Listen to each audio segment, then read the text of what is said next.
Vous êtes-vous déjà demandé pourquoi nos mois sont si inégaux? Pourquoi février est si court, tandis que d'autres s'étendent sur 31 jours? Ce n'est ni aléatoire, ni mathématique. C'est une histoire de Rome antique, de dirigeants puissants et d'entêtement humain. Les Romains ont façonné notre calendrier pour leurs propres besoins, l'agriculture, les fêtes et la superstition, pas pour la symétrie. Quand vous regardez février, vous voyez l'héritage de décisions prises il y a des milliers d'années. Notre calendrier est un patchwork d'histoire, de traditions et d'un peu de chaos.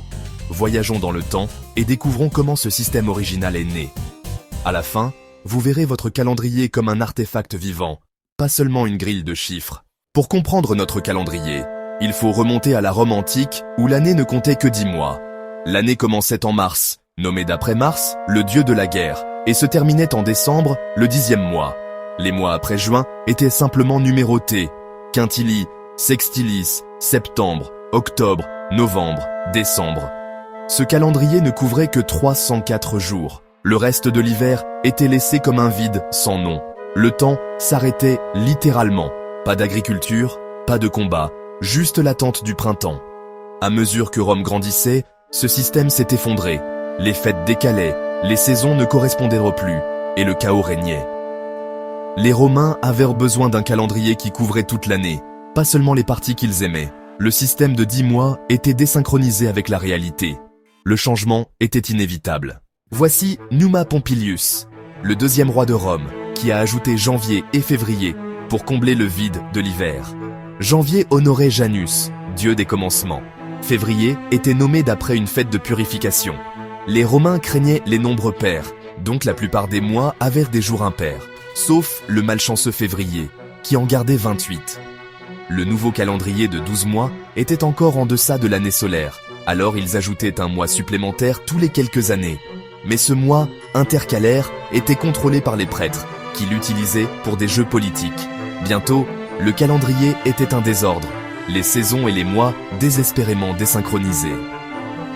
Les généraux à l'étranger ne savaient donc pas quel mois c'était chez eux.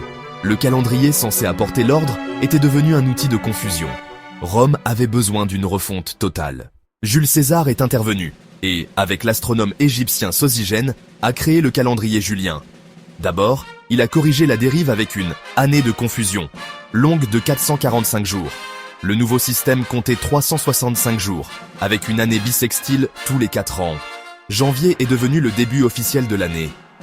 Les mois ont été ajustés à 30 ou 31 jours. Février est resté le plus court, avec le jour bissextile ajouté là. La réforme de César a apporté ordre et stabilité, et a duré plus de 1600 ans. Février est resté le mois des ajustements, toujours l'exception. Le calendrier était enfin synchrone avec le soleil. Le calendrier de César a eu du succès, et le Sénat l'a honoré en renommant Quintilis en juillet, 31 jours. Auguste, son héritier, voulait une gloire égale, alors Sextilis est devenu août. La légende dit qu'Auguste a exigé qu'août ait 31 jours, tout comme juillet.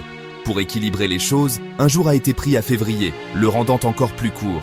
Que ce soit vrai ou non, le résultat est 2 longs mois, juillet et août consécutifs. Février, déjà le plus petit, a perdu un jour de plus. Le calendrier ne reflétait plus seulement l'astronomie, mais aussi les égos des empereurs. Chaque passage de juillet à août est un rappel d'une ancienne rivalité.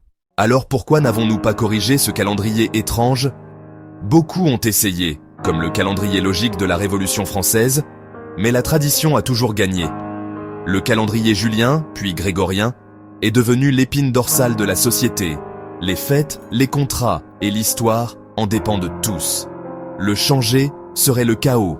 Chaque document, chaque système, chaque tradition devrait être réécrit. Le calendrier est lié à la religion et au gouvernement. Le changer défie des institutions puissantes. Les gens et les systèmes résistent au changement, surtout quand l'ancienne méthode fonctionne encore. Nos mois inégaux sont maintenant une habitude mondiale, trop ancrée pour être défaite. C'est comme essayer de changer le nombre de jours dans une semaine. Impensable.